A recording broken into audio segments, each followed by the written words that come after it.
Welcome again, everyone. My name is Charbel Barakat. I am the Vice President of the Tampa Bay Lawyers Chapter, and I am really proud to present this awesome next panel, which I think dovetails really nicely into the remarks that General Moody just made. We're going to be focused on a topic that I think is of great immediate relevance for lots of different reasons. It's a conversation that starts with three letters, E, S, and G.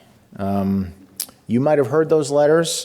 You might have heard about environmental, social, and governance. We're gonna, for those of you that this is a new topic, you're gonna learn a little bit about that from four super distinguished practitioners and we're really awesome moderators. So let me get into that a little bit, if you please. Our panel today is entitled "The ESG Movement and Business Regulation: Go Woke, Go Broke." There's a question mark at the end. I think by the end of this, maybe you'll decide whether should be an exclamation point. In recent years, the push for consideration of environmental social governance criteria in government regulatory policy has gained steam. Institutional investors are also pushing ESG, and corporate America is responding. Many companies have embraced, quote, stakeholder capitalism, and as a result are taking public stands on voting rights, gun control, and other social issues. Some are concerned about the economic and societal impact of those activities, and pushback is occurring in the form of judicial challenges to regulatory rulemaking, new state laws against divestiture and defunding of energy production and gun sales, and state antitrust investigations of institutional investor groups seeking environmental and social change at public companies. Our panelists today will discuss the current state of play of, quote, woke capitalism and efforts to address agency actions and those of private sector entities. I was initially just going to introduce our moderator, but the moderator's asked me to go ahead and introduce the panelists as well. So I will come back to the intro of the moderator and start first with our panelists. First, I'd like to introduce Mr. Jesse Barrett. Jesse is a trial lawyer who focuses on white-collar criminal defense, internal investigations, and complex commercial litigation around the country. Jesse founded South Bank Legal's white-collar practice and represents companies and individuals at all stages of investigation, litigation, and appeal. His clients have included multiple Fortune 500 companies and corporate executives. He has tried several dozen federal cases to jury verdict and has handled numerous appeals, including successful arguments in state and federal appellate courts. Previously, Jesse practiced at Am Law 100 firms in Indiana and Washington, D.C., and as an assistant U.S. attorney in the Northern District of Indiana.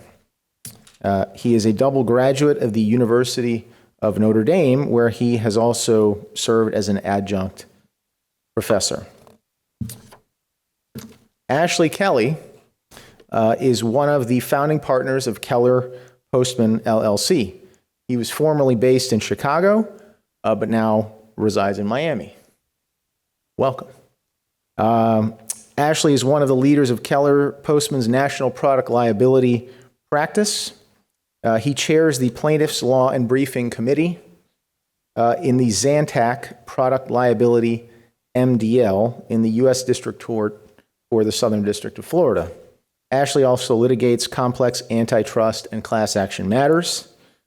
He represents numerous states in antitrust litigation against Google for monopolizing products and services used by advertisers and publishers in online display advertising.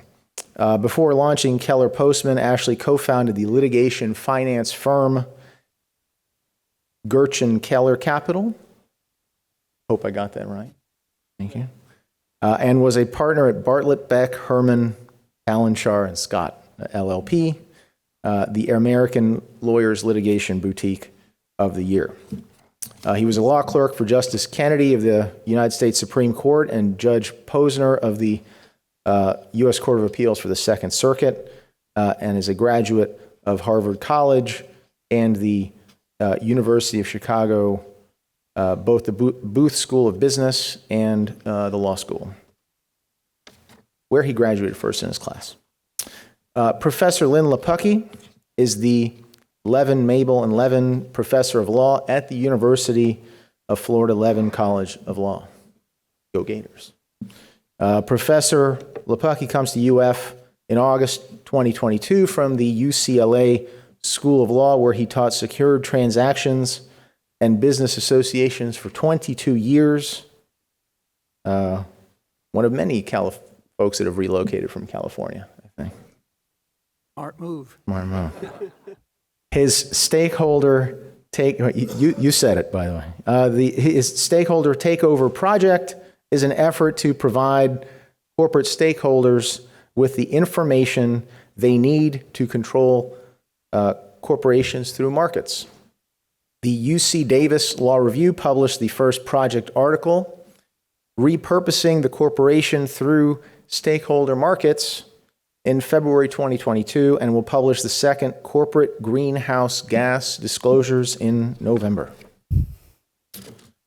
Our fourth panelist is Mr. Kevin O'Connor, the Senior Vice President and Chief Legal Officer for Carrier. Kevin is the General Counsel for Carrier, where he oversees legal, government, and regulatory affairs. If the name doesn't ring a bell, we can be thankful to the Carrier Corporation for the AC that allows us to enjoy our Florida weather, among many, many other fine products. Prior to joining Carrier, he served as Chief Legal Officer for Point 72, and before that, he was Vice President of Global Ethics and Compliance, UTC, and was a partner at the law firm Bracewell and Giuliani. In addition, he has strong experience in government and the private sector, including at the U.S. Securities and Exchange Commission as U.S. Attorney for Connecticut and as Associate Attorney General of the United States, the third-ranking official at the Department of Justice. So I think fair to say an all-star panel, thankfully moderated by an all-star judge. His Honor, the Honorable John L. Badalamenti of the Middle District of Florida. A little bit brief intro. Judge Badalamenti previously served as a district judge on the Florida 2nd District Court of Appeal before taking the bench in 2015. He served as an assistant federal public defender in the Middle District of Florida, where he argued cases before the Supreme Court of the United States, the U.S. Court of Appeals for the 11th Circuit, and the District Court of the Middle District of Florida. Before joining the Public Defender's Office, Judge Badalamenti was an associate at Carlton Fields, PA, and attorney advisor for the Federal Bureau of Prisons. He is a double graduate of the University of Florida, and I believe his daughter may be here. Is she here in the room today, John? Well, if she's not here, she's certainly here with us. And among his many great achievements, there she is. Among his many great achievements, he's an awesome dad, and he's got a great daughter. So with that all being said, I want to thank this panel, and I also want to thank the Federalist Society, in particular Lisa Ezel, Dean Reuter, and the in-house counsel practice group, which if you're an in-house counsel or if you know someone that is, and you don't know what I'm talking about, you better find out. Come ask me about it later. But without further ado, Judge, the floor is yours. Thank you. Thank you, Charbel. It's a pleasure to be here, and I welcome all of you from out of state to my state, and all of you from around the state to the Middle District of Florida. This topic, environmental social governance, is not as widely read as you would expect, or is not as widely read as you probably have noticed, but it's been going on in a very serious way in our country this millennium. We, at this point in time, started with seeing little recycle pictures on bottles that this product was made from recycled plastics, or measurements of the amount of emissions and your carbon footprint of a particular company as advertising. It was a way of separating yourself from the pack. It is now engulfed in what will soon be some pretty well, at least as they're proposed now, complicated SEC regulations, although that may be redundant. What we have right here now is, what is ESG? How is it measured? Well, it depends on who you ask. There are many third-party companies that come up with, for example, on a scale of 0 to 100, what's your rating? And the higher the number, the more you are in tune with an environmentally friendly, a socially governed and structured group of corporate board members and leaders and diverse makeup within the corporations, as well as ability to provide benefits, health insurance, certain types of leaves, and how much turnover do you have in your business? The more turnover, the less of a good place it is to work, some of the algorithms work out. So very briefly, and then you're here to hear from them, not me, but I just wanted to kind of give you my best guess at what a high ESG rating would be, should you take a look at it in a prospectus. Well, as I stated, it has a smaller carbon footprint than its competitors. Its corporate buildings and factories use smart technology to improve energy and, say, cooling efficiency. When you walk into the bathroom, the light's not already on, it turns on. The faucet's not left on because your hands leave the sink and then the water turns off. You have a sustainability plan for the corporation that's just not, it's got some teeth to it. It's for the next 5 years, 10 years, and many times a lot longer than that. It has a commitment to diversity, inclusion, and equity. And it has a safe and supportive work environment. Leadership are held accountable in these corporations. These corporations are transparent to both its boards of directors that it reports to and the investors. And they also encourage open and direct feedback as to their performance. What isn't going to get a high ESG rating? As best as I understand it from the news accounts, Theranos. They would get a low number on pretty much every single thing, at least from the Hulu series. So what we are here today is hear from the experts, and I'm going to start with Ashley Keller and ask him to answer this question, and hopefully we'll have some debate, which is what we're here to do. Where does ESG fit in within the traditional notions of a company, where its profitability and shareholder primacy were once the lead? Thank you, Judge, and thank you to the Federalist Society and my fellow panelists for this important topic of conversation. You know, when I first heard about ESG, I thought it was that kooky theory where you try and talk to people using only your mind, but that's ESP. It turns out it's a different kooky theory and much more dangerous. And the reason is because, as the judge just alluded to, it undermines Milton Friedman's shareholder primacy model of the firm. And like any good conservative/libertarian, I, of course, love Milton Friedman and his comments on free markets. And for decades, his model of what the purpose of a corporation was the one that governed: shareholder primacy. The purpose of a firm is to make money for shareholders. I know that's such a novel concept. And what that means is that companies should try and compete vigorously in the marketplace, sell products and services that people want for the lowest price or at the highest quality to maximize their profits.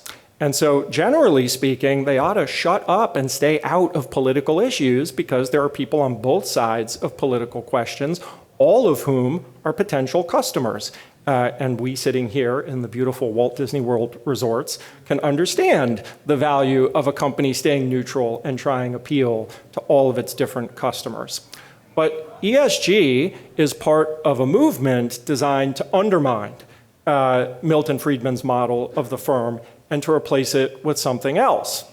And that something else is companies run by directors and officers who don't directly put in the overwhelming majority of the trillions of dollars of collective capital that sit in these corporate coffers to try and weigh in on these political questions. And though the judge is correct, the definition of ESG is really difficult to pin down. What's not difficult to discern is that universally, all of the causes that they think companies should support, even if it doesn't maximize profitability, are causes that leftists support. You never hear companies coming out and saying, we've got a great new ESG initiative that supports conservative principles, conservative ideals, conservative philosophy. It's always supporting the left-wing agenda, right? So how do we go about achieving this? It's through what Marty Lipton called stakeholder capitalism. The shareholder primacy model of maximizing profits, that's no good, because if you start looking at these leftist initiatives through the lens of profitability and whether it will actually maximize the profits of the firm, you'll never get there even under the business judgment rule. So they say, well, what we should do instead is consider stakeholder capitalism. Yeah, shareholders, you're important. We'll take what you need into account, your profitability interests into account, but we've also got to consider the employees and the environment and the community writ large. And we, the directors, are going to balance all of these things in a Justice O'Connor style multi-factor balancing test. Every conservative's dream come true. And once we balance these things, we can do whatever we want. And what we want to do is support these ESG initiatives. So it's a pernicious violation of the purpose of the firm, which is not to say, by the way, that I think people with left-wing political agendas shouldn't be allowed to work at big companies and support those agendas. Of course not. They're misguided and they shouldn't support those agendas, but that's a different story. We live in a free society. Shareholders should receive dividends from the company that then allow those individuals to spend it on whatever they want. Left-wing causes, libertarian causes, right-wing causes. That's the appropriate way for individuals to express their political beliefs, not to use multi-trillion-dollar corporate coffers to push a left-wing agenda, which is the status quo ante. Well, we're here to debate this. So Professor Leputky comes here from California, and thank you for being here, and a colleague with me on the faculty at University of Florida. Do you propose a way of stakeholders taking control of this corporate social responsibility through markets? And how do you propose that? Okay, let me start by commending the Federalist Society for bringing a diversity of views onto the panels here. This panel is about That's what we do. Woke capitalism. So I listened to the views of my co-panel members, and there wasn't a whiff of woke among them. And I eventually realized that I'm the woke.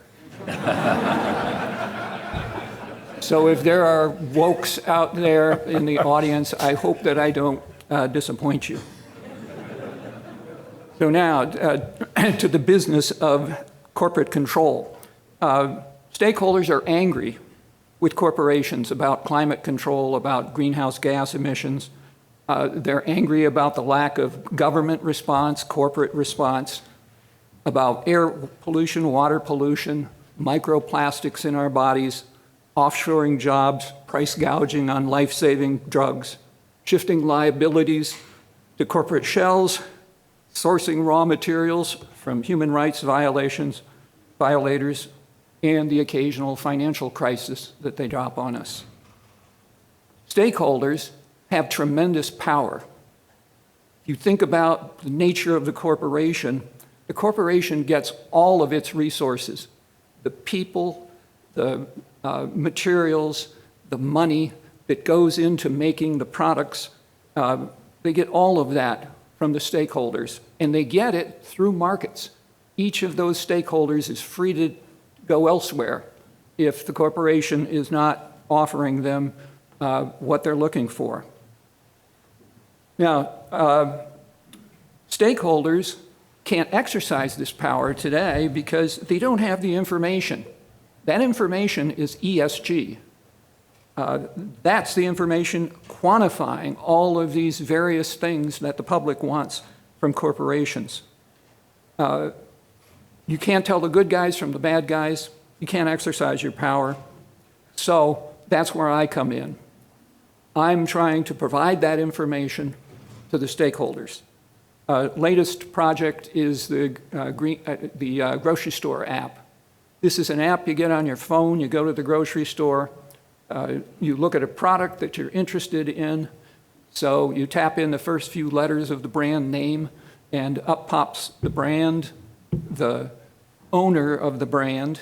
There's no greenhouse gas emissions data by brands. It's all by corporations, by the companies.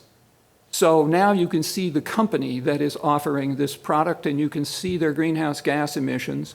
And if greenhouse gas emissions are important to you, well, you wouldn't have the app if they weren't, but you just tap one tap, and you can see a ranking of all of the corporations in that marketplace by greenhouse gas emissions.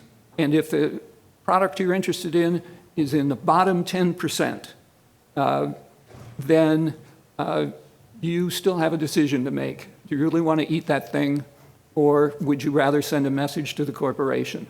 And if you'd rather send the message, you don't buy the product. The app will report back to our website where all of the reports are on display. So what I think that will do is it will shift resources. A lot of people are concerned. Some aren't concerned about greenhouse gas emissions, but a lot of them are. And those who are will be able to express themselves. The corporations then have a decision to make. Do they want to appeal to those people? They're free to do it or not do it, but I think that it's going to essentially compel them, in the case of greenhouse gas emissions, to respond.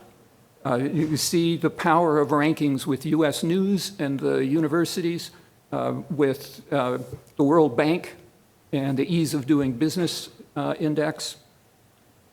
When you're at the bottom of the rankings, there's real bite to the rankings. The research shows that those corporations really react.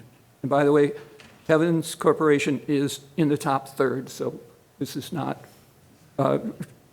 directed at him. Well, in that case, I agree with rankings. So stakeholders can control corporations' GHG. It's appropriate for them to be controlling corporations' GHG, and if we're successful there, we'll move on to other aspects of ESG that are of importance to large majorities of people. So if you want to read more about this thing, you can Google Lapucky Stakeholder Takeover Plan, and you'll find an article that explains the whole stakeholder takeover concept. And there is a QR code in the printed program to the app if you were interested in taking a look at the professor's proposal here to utilize it. Thank you very much for bringing all your years of experience to this panel, very much. And let's go ahead and shift gears. For those of us that are not sophisticated investors, I'm a career government worker and there's not much there, but nonetheless, I'm proudly serving the United States. For those of us that invest, as I don't invest in individual company stocks, through Vanguard, for example, and these very large asset investor funds. There is, I'd imagine, that there is, they play a significant role in the ESG model, what they're choosing to put in their particular funds for your purchase. And I'm going to ask Jesse if he could address that and some potential state and federal responses to that. Thank you, Judge. Ashley thought that ESG was ESP. My kids thought it was what was in Chinese food, like MSG, when I told them I was coming to speak on this panel, so I guess we're all being educated. So The large institutional investors, the sort of quote-unquote big three, BlackRock, Vanguard, and State Street, increasingly are the driving force behind much of the corporate engagement with ESG. And a lot of that just comes from the vast assets that they control. So if you look at the index funds, 45 of the 50 largest index funds are controlled by the big three. Collectively, that's $20 trillion of assets. And so what that allows the BlackRock, the Vanguard, the State Street to do is both publicly and privately to influence the direction of the corporations in which they invest. So, for example, publicly, of all of the votes at shareholder meetings of S&P 500 companies, currently 25% of those are voted by the big three. And estimates are that within the next 20 years, if trends continue, that would be 40%. And so what that does is that gives the big three the ability to elect or oppose and scuttle directors. BlackRock voted against 900 corporate directors, candidates in between the middle of 2021 and 2022. And they're largely behind the push for things like racial equity audits and gender equity audits and the work on the response to global climate change. And all of those are just sort of public votes that are out in the open, and that companies like Apple and Disney, which you wouldn't call the conservative companies, they have had proposals that they supported voted down, and instead they've been forced to do again, gender equity audits and pay disparity studies and things of that nature. So that's what the big three sort of drive in public. And then in private, again, BlackRock's statistics were for that same 12-month period between 2021 and 2022, they reported 3,700 interactions with 2,400 different companies. So, and they're not required, they report the interactions, they're not required to report what's the substance of those interactions. So behind the scenes, they can also be shaping and controlling and directing companies in ways that are opaque and in ways which aren't evident to the retail investors or even the institutional investors who invest in those big three companies. So then the question is, what's the response been to that? And really there's responses at the state level and the federal level. At the state level, Florida, well-known, pulled $2 billion from BlackRock. And essentially the responses have been either divestment or bans on future investments in companies that take ESG into account, or actually with BlackRock or the big three. And that's sort of across the board. I think there's 19 Republican state attorney generals who wrote a letter to BlackRock CEO along the lines of what Ashley was speaking of. How is ESG compatible with the fiduciary duty model? And then at the federal level, either regulatory or even potential litigation, there's talk. I think the most interesting is under the Clayton Act, Section 7 of the Clayton Act, which is an antitrust statute, is addressed to investments that have a significant effect on competitive activity, on competition. And it turns out that the big three, the Vanguard, State Street, and BlackRock, have large portions of cross-ownership. So the big three own, I think it's 32% of BlackRock and 42% of State Street. And essentially what you have arguably is coordinated combined activity, sort of rowing in the same direction, marching in lockstep with pushing the ESG model, and through the ownership, the mutual ownership of each other, there's been discussion of whether that's a violation of the Clayton Act, whether there's antitrust concerns there. There's also been talk under the Bank Holding Act, which essentially, if you're invested in a banking organization and you have a certain level of control, then you're required to have reserves of capital and liquidity in a way that doesn't fit the business model of sort of the big three investment companies. And there's been discussion of, well, should the extent of their investment constitute control of the banking organizations in which they invest to the extent that there needs to be a response there in action. So, and then there's also been discussion of different ways that the large investment companies should have to disclose what those interactions are that they're having with the companies, because they're not just passive investors, they're becoming the opposite of passive.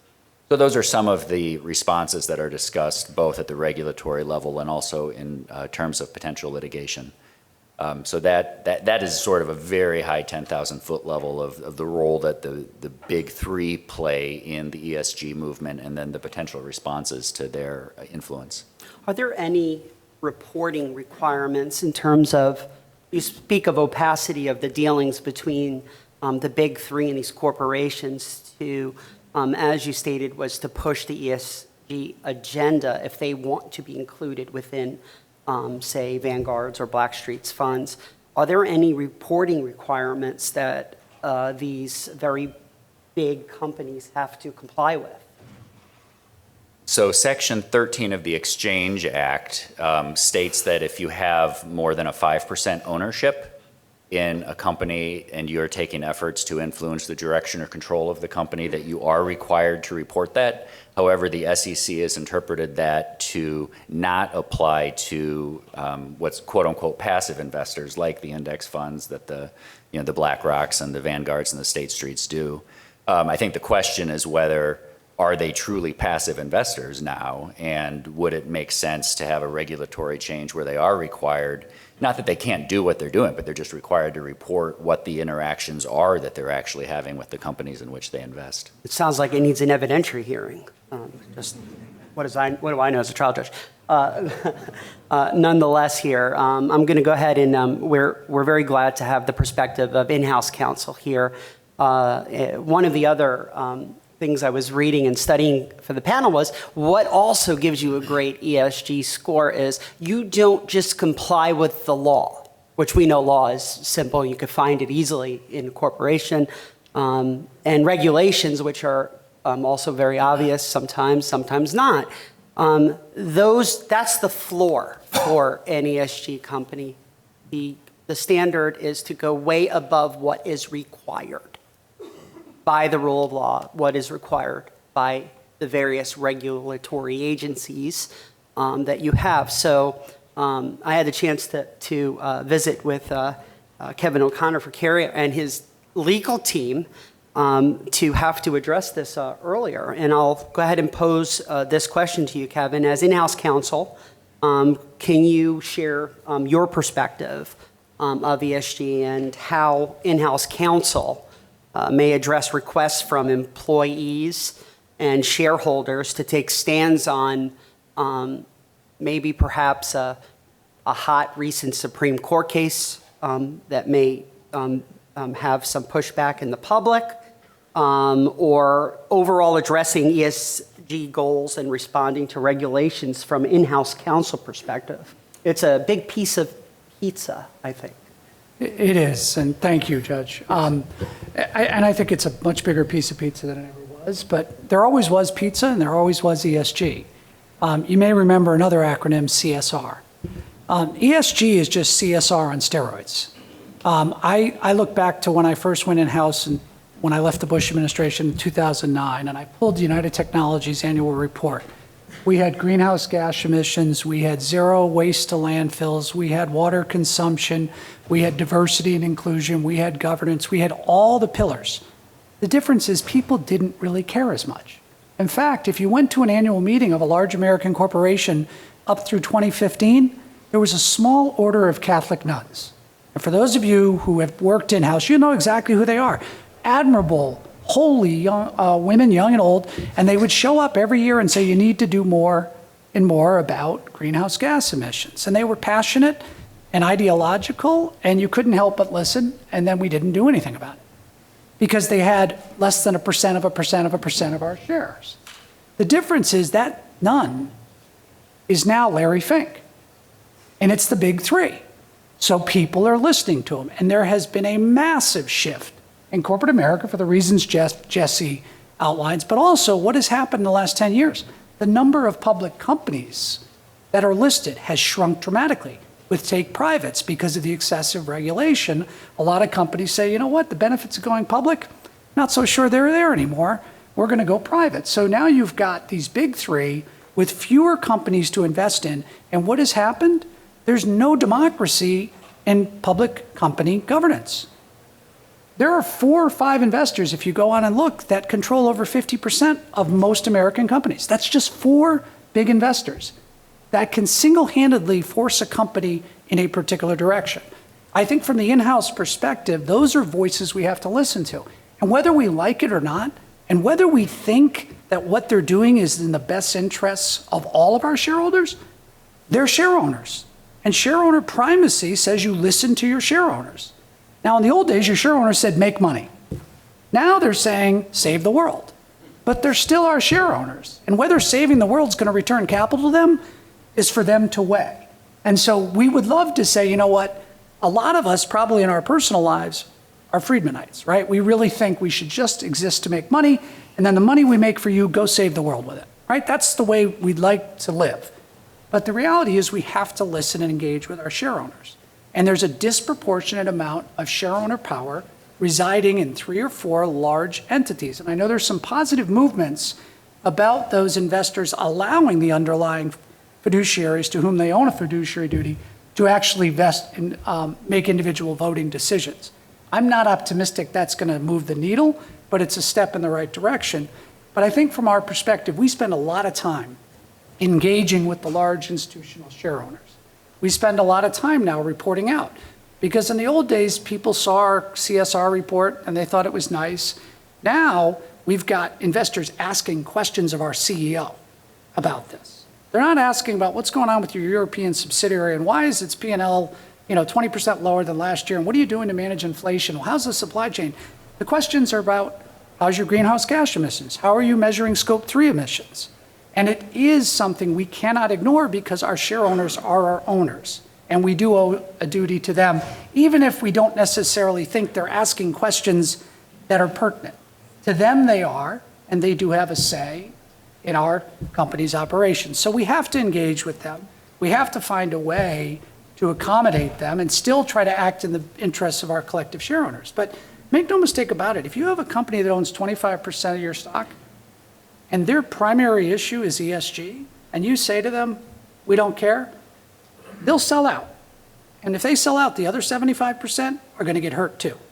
It's just a fact. 25% holder of a company can really have a lot of influence. So the reality in corporate America is we have to engage with the ESG movement. It's been around a while. It just didn't have the kind of influence over corporations that it has today. But it's not all bad, right? When life gives you lemons, make lemonade. We see an opportunity when companies make these climate goals. And again, for us in-house, ESG is really E, right? It's those goals that you make, the 2030 climate goals. That's where the CapEx is incurred. That's where the resources are going. It's not really the corporate governance or the charitable contributions, because we've all been doing that for years. It's really these climate goals that everybody is putting out there, 2030, the smart companies 2050, because they figure it'll be their successor's problem if they don't achieve it. And then now the SEC is coming in and saying, well, if you're going to make 2030 goals, you need to basically put them in your 10K and be held accountable for how you're measuring year over year GHG. And I worked at the SEC. I think there's a lot of arguments that can be made that they overregulate. But if corporate America is going to go out there and put out these glossy reports and make all these promises, they ought to be held accountable by somebody. Because I do worry this whole green mail. People are just saying things because they think investors want to hear it. And I don't think a lot of companies necessarily know how they're going to do it. But there's a bit of a cynicism that says, well, by 2050, it's not going to be my problem. And so what we try to do at Carrier, at least, is we try to make reasonable goals. They may not be as ambitious as some of our competitors, and we may get some flack for that, but we actually think they're goals that we can accomplish, that'll be good for the environment, because we do emit 15% of all greenhouse gas emissions come from air conditioners. So we do feel that we have a responsibility to be cognizant of that and to try to develop technology that reduces that number. You don't have to be a global warming believer or not believer. The bottom line is our products consume a lot of electricity. and they emit a lot of greenhouse gases. And so we do believe it's important to invest in products that will help drive that down.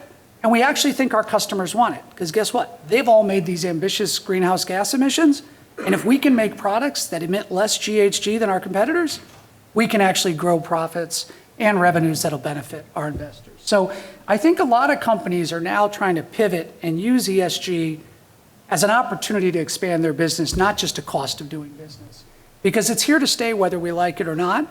And so our view is we're going to do what we have to do to engage with our investors on that, but at the same time, we're going to try to see if we can make money for our investors in the Friedman way of basically saying, are there opportunities to sell products that will be attractive to all of these companies that have now made ambitious climate goals over the next 20, 30 years? Thank you, Kevin. And what I'm hearing from the panelists is that I don't think that anyone disagrees, or any reasonable person would disagree, that the things that ESG is trying to accomplish are important for society. It's the manner in which they're being imposed. And I disagree. Except Ashley. There are, no, I don't think we were preparing for the call. It was like, these are good ideas here. But talk to me, why do you disagree? Some of the ideas are okay. I have no problem with Professor Lepucki's app, with companies saying our shareholder or our customers care about the environment, so we're going to reduce emissions, and even if our products cost more, we'll make more money because more customers, or enough of them, are willing to buy those products, and we will reap better margins. So that's a perfectly legitimate thing for companies to take into account. But I don't think that companies, even though I favor shareholder primacy and profit maximization, I don't think that companies should just do whatever their shareholders want, because companies, like shareholders, have to comply with broader law and societal principles. And a lot of ESG is now aimed at getting companies to flagrantly violate the law, and they're doing it in plain sight. There are so many examples that we wouldn't have time to list them all here, but you've seen multiple illustrations of companies flagrantly discriminating on the basis of race in the name of equity. I don't care if 51% of your shareholders tell you to do that. You need to push back and say, no, that's illegal. It violates the civil rights laws. And those are good laws. We support those laws as a society. We don't think that you should have racial quotas. Goldman Sachs has said they won't take a company public if you don't have a certain number of minority members on your board. Remember when liberals used to say, oh, it's just a plus factor, we would never impose quotas? Those days are gone. They're more than happy to say that there has to be a quota, otherwise you can't get our products and services. That's illegal. I don't support that, and I don't care what Larry Fink has to say about it. Professor Lepucki, what we're hearing is some pushback as to some of the extremely broad topics that ESG covers, based on what I'm reading. Do you want any response to Ashley's comment? Well, there's a whole lot of issues that make up ESG. And my feeling is that where it should go is where people in general, where stakeholders in general want it to go.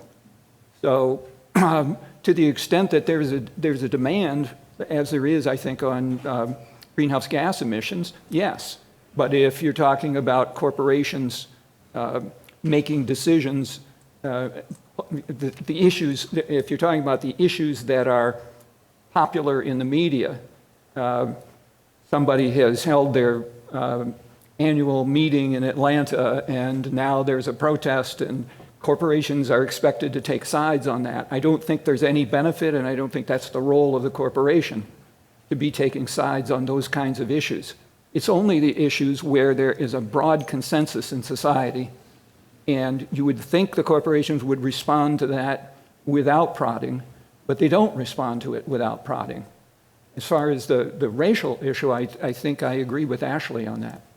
So failing to take a corporation public because the composition of the board that would represent a publicly traded company is on its face illegal. Would you Where would you stand on that? That's the position. Well, if somebody, of course, the corporations ought to be complying with the law. Once it gets to be law, it's out of the realm of corporate social responsibility, ESG. These are above and beyond the law. So, And we're seeing, and I'm being careful in the way I'm phrasing things, as for whatever reason, these disagreements end up in my court. Because ultimately, what is violation of the law ends up to being in the district courts to make that decision. And what one feels is a blatant violation of the rule of law, reasonable minds could disagree on this. But I think the bigger question is, because this encompasses Kevin's position, as he had stated, the impact of the greenhouse gas or emissions of 15% in the air conditioning industry, which I'm very much in support of air conditioning in Florida. Very much so, thank you. But the scope for his company is more on the environmental side. As far as I see, there are so many third-party companies that come up with these index scores. Does anyone want to chime in on which one to use? What do they mean? yeah, there's about 600 of them is the Well, you estimated have one, and number. you know, there's a QR code in the. Yeah, difference between ours and theirs is that ours are public.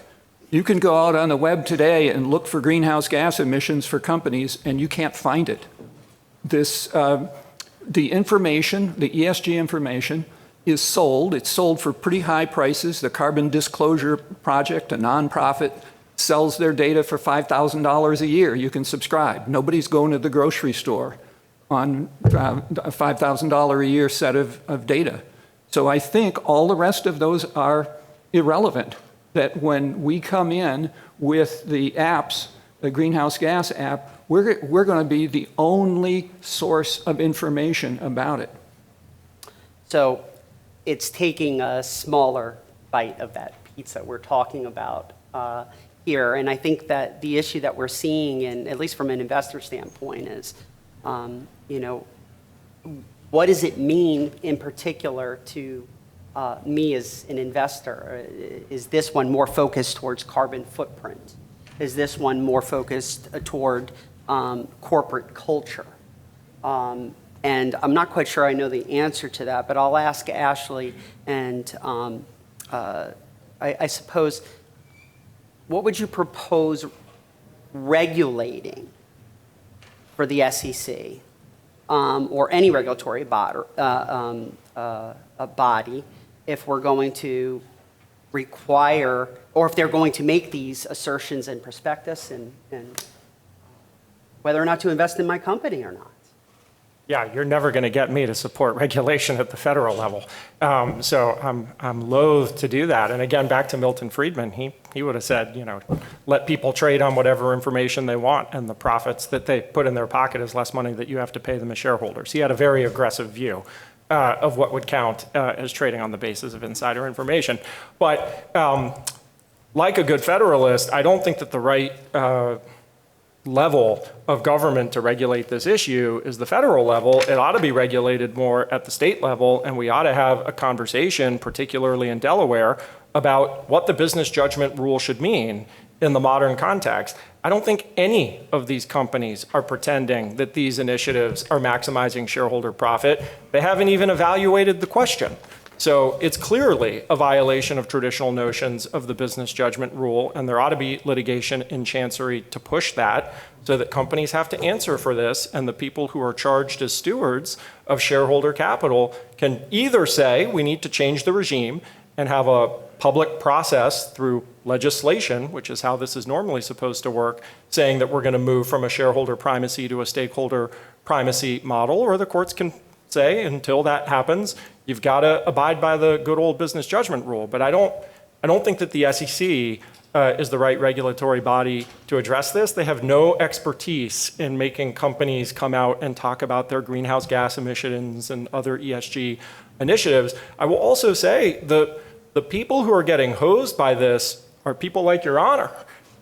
It's the little guy and the little gal who don't have big family offices and hundreds of millions of It's dollars not a to manage. height issue. I just want to throw that out there. I want to clarify that I'm I'm talking only- about balance. I'm only talking about that amazing stipend that the government gives you that, because of your good behavior. It's a fixed income. Yeah, it can't go down, but it's not going to go up very much. And so you're stuck with the Vanguards and the State Streets, and they've billed themselves for years as this really awesome low-cost option for regular Americans. Like, hey, the fees are really tiny because all we do is invest in the S&P 500. We're not doing anything special, so we can charge you 10 or 15 basis points on your money. That's so much better than giving your money to an active money manager. Yeah, that was great when they were passive, as Jesse was saying, but they're obviously not passive anymore, as you've heard from Kevin in-house. They're getting in there and telling these companies, you're going to start doing things differently, and they're doing it with your money, aggregated over tens of millions of Americans who they promised they were going to be passive for. They're now being activists with your capital. So I think, Kevin, I saw that you posted, 23 more attorney positions if we're going to have this regulated on the state level. So anyone looking for a job.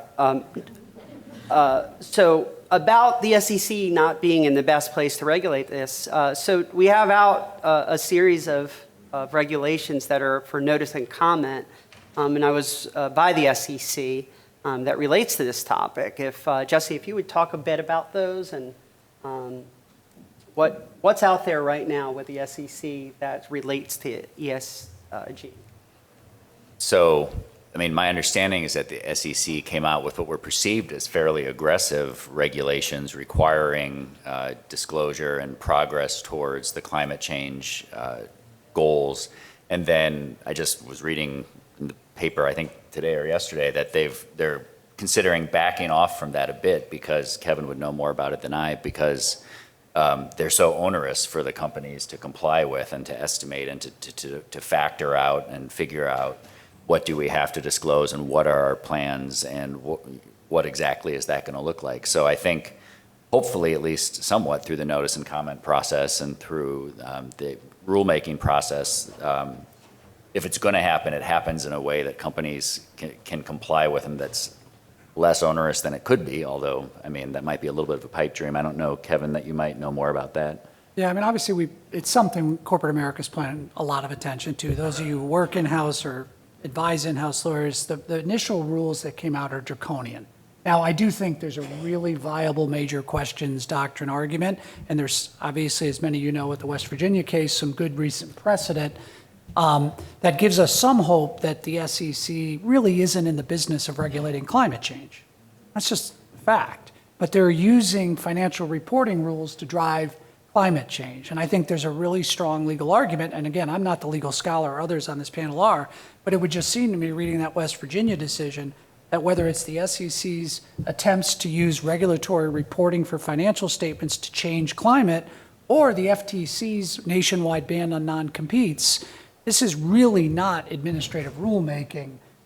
This is for Congress. And I think there will be arguments, but the bottom line is, as much as I love to debate that in-house, we have to be ready to comply in the event I'm wrong. So we're spending a lot of time trying to be prepared because as they were written, they will come into effect to cover this year's reporting. So we are already trying to figure out, can we accurately report greenhouse gases in our next year 10K that we will file a year from now, which means we have to have audible statistics today, or certainly by Q3 in order to get an audit done. So it will, the thing I take real issue with is, okay, nobody really cares when corporations have to hire more lawyers. But when Sarbanes-Oxley was passed, the SEC told Congress that the cost to companies would be about $50,000 a year more. They were wrong by a multiple of about 10,000, right? So let's just be clear. This will cost us a lot of money. It will cost a lot of time.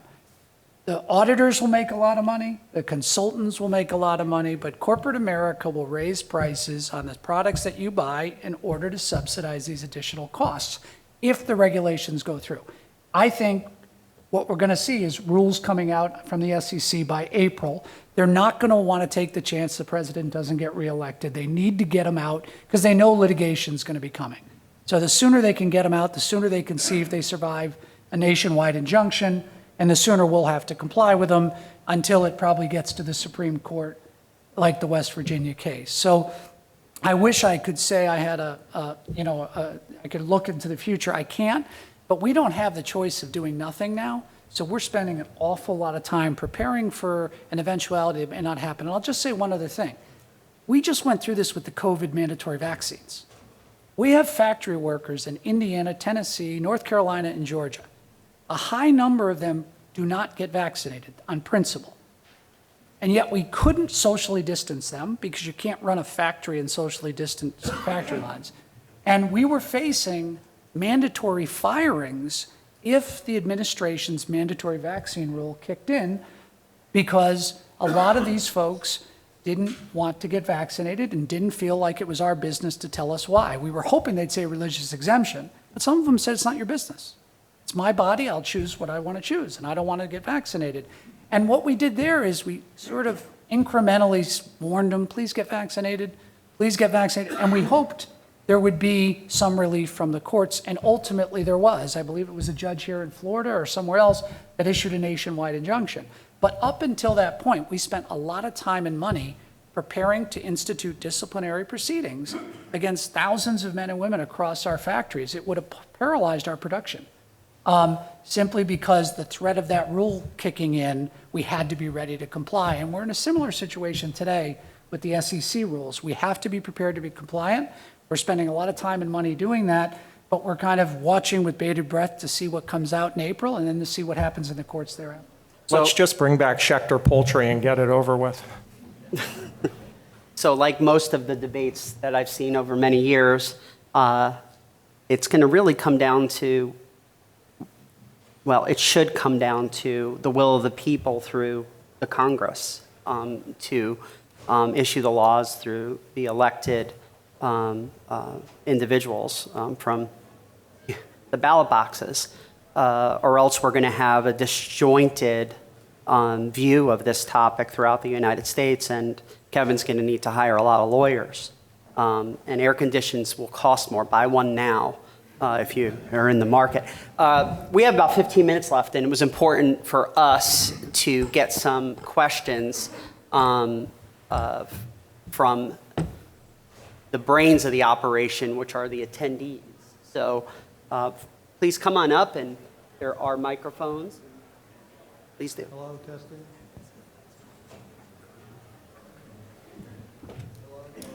Yes. I'm not sure that's on. Is it on? I'm trying to do. Hello, hello. There you go. You're good. All right. Talk closer to the mic, and we're... Okay, very quickly, I want to have a little different perspective. I am an attorney, but for 50 years, I've been an institutional money manager.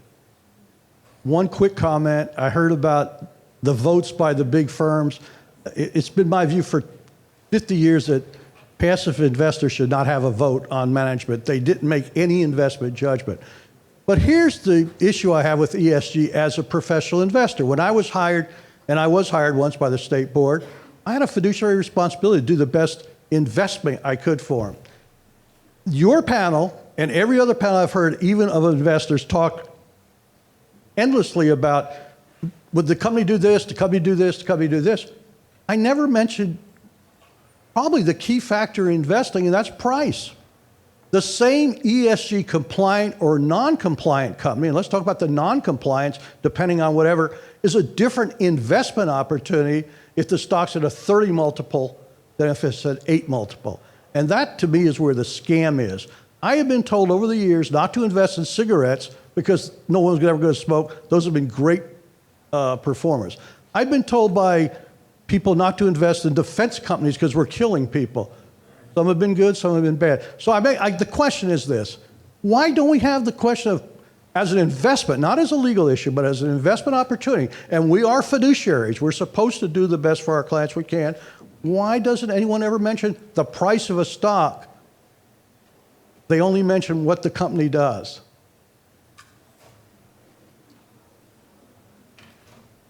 Don't all jump at the mic, folks. We had a panelist who was going to address that, but he couldn't make it. No. No, he was snowed in South Bend, is my understanding. Well, I would say, don't you need information to make that decision? And if you do, you need all the information, ESG information included. Exactly my point. You need a lot of information. One of the most important pieces of information is no one on that panel has discussed the price of the stock. One of the big three, though, their main products to people like the judge are S&P 500 tracking funds. They're agnostic to price. They have to buy the S&P on ratio, regardless of whether it goes up or down. So the valuation is in theory irrelevant, which makes sense if you're a passive investor charging 10 basis points. It makes a lot less sense if you're going to empower Larry Fink, who happens to be a billionaire and fly around in his private jets. Those are great for the environment. It doesn't make a lot of sense if you're then going to let him walk into the boardroom and say, you're going to implement all of these changes because I like hanging out with liberals at New York Times reading cocktail parties. Excellent. We appreciate the comments. We have a question over here. Hi, everyone. Good afternoon. Michelle Roberts of BlackRock. This is a question for Mr. Barrett. Do you think that the availability of voting choice by institutional investors, allowing institutional investors to vote their own shares and taking back the vote from the fund manager will be a counterweight to the concentration of voting power in the fund managers? Mr. O'Connor said he was not optimistic. What say you? I mean, it strikes me that it's a concentration in a different place, right? I mean, so perhaps the fund managers lose some of their sway, but then the entity or the organization with its concentrated power gains a vote, so gains more sway. So I'm not sure how different it is of just sort of swapping. Either way, the people who are investing their money in the funds that ultimately control the companies are not having a say in it. So it seems to me it's a little bit of kabuki theater, right? So instead of one person having the say, the other person has a say, but the person who's investing the money doesn't have the say, is how it strikes me sort of at an abstract level, but whether it actually shakes out that way, I mean, but certainly it's worth a try perhaps, but either way, the person who's actually putting the money in, all of us who are contributing to our pensions or our 401ks are not the ones who have the say. Hi, I'm Sam Miarelli at Siemens Energy. I'm wondering if the panel might address the question of whether some of this has to do with bigness. We've seen from the right and the left that at some point some of the size of these corporations might be where all of the chaos comes in. Unilever buys Ben & Jerry's, and suddenly they're having trouble being happy lefties. And on the right, we saw the shareholder activism at Exxon. And I just wonder if maybe part of the issue we have here is that because these companies are so big, the ability to have a management team that owns a significant fraction of the shares is almost impossible. And the ability of individual shareholders or family offices to have a counterweight to the big owners becomes almost impossible. And if maybe the root cause of some of this is size and less any particular political valence. Well, shareholder voting isn't really the right solution to the problem, particularly considering that the big three exist. They're there and nobody's really doing anything about them.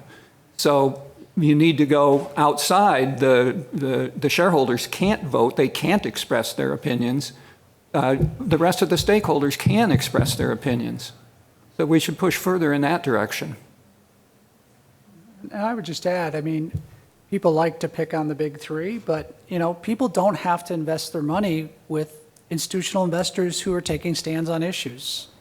So I don't blame the institutional investors. You may not agree with their views on what's important and what's returned, but if an institutional investor believes that diversity leads to better returns, that is well within their right. And by the way, they have a very good argument that it does.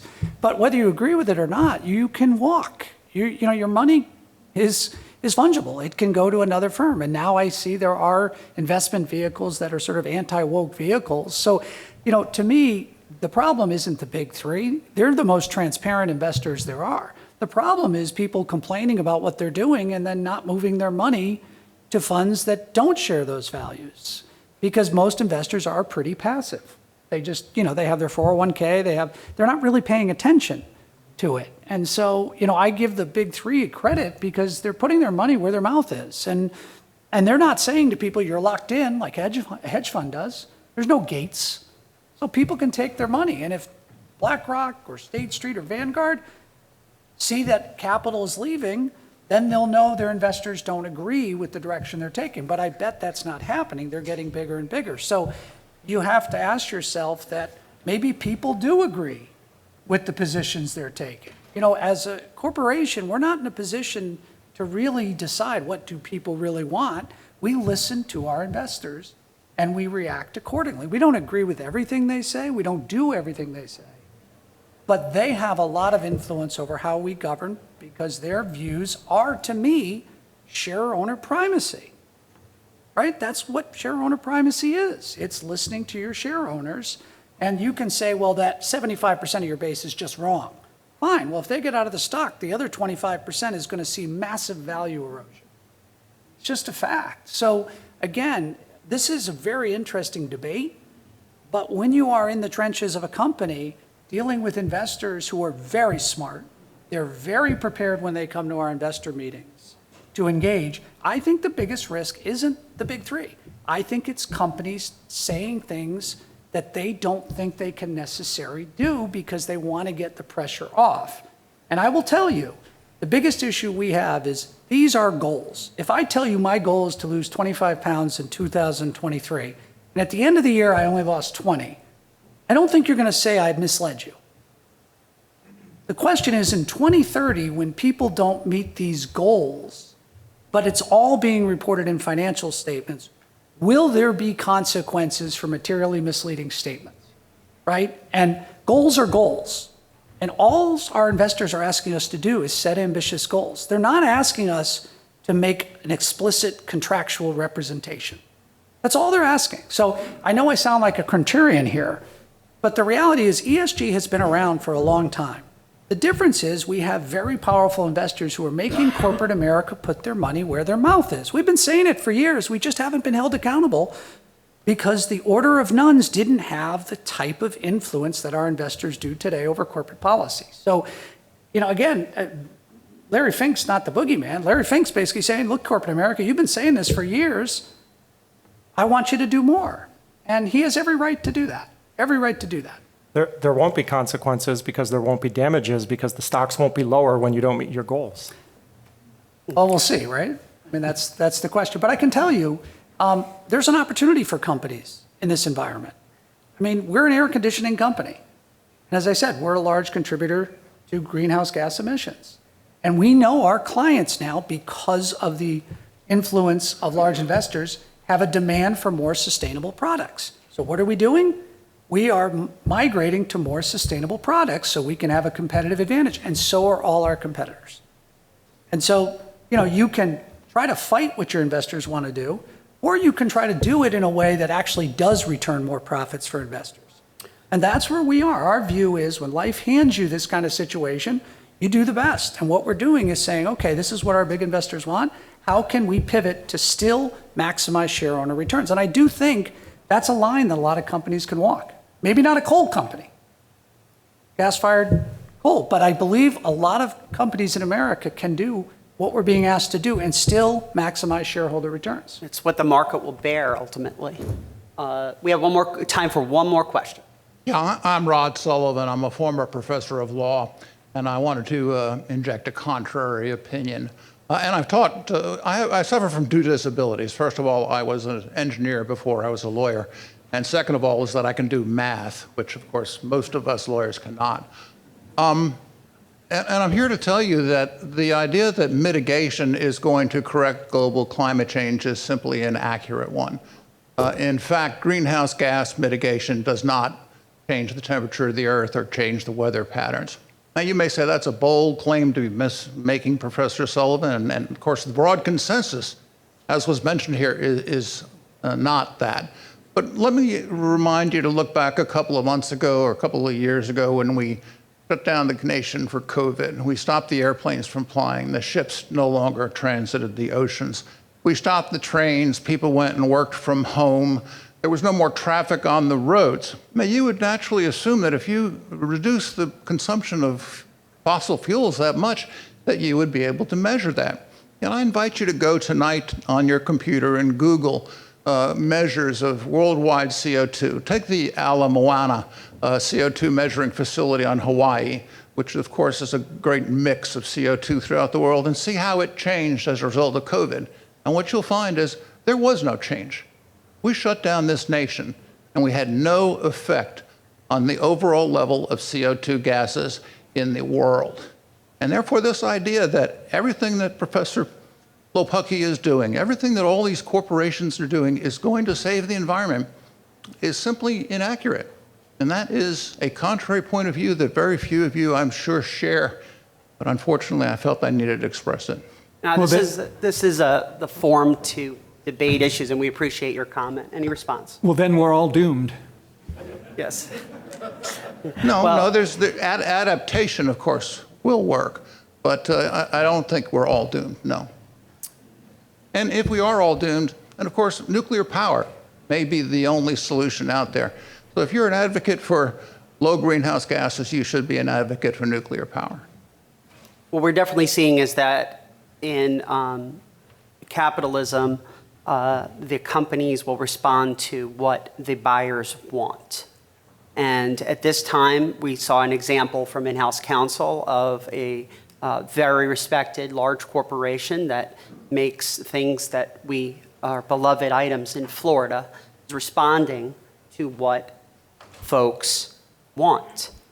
And ultimately, I'm not quite sure how the climate will be affected 20, 30, or 40 years from now, but at this time, we, in addition to looking at overall profitability of a company and its projections financially for the next 5, 10, or 20 years, there are many other factors that are being considered for investors, as well as how the companies are going to do their business. And that was the point of this panel today to kick off the conference. How about a round of applause for this panel?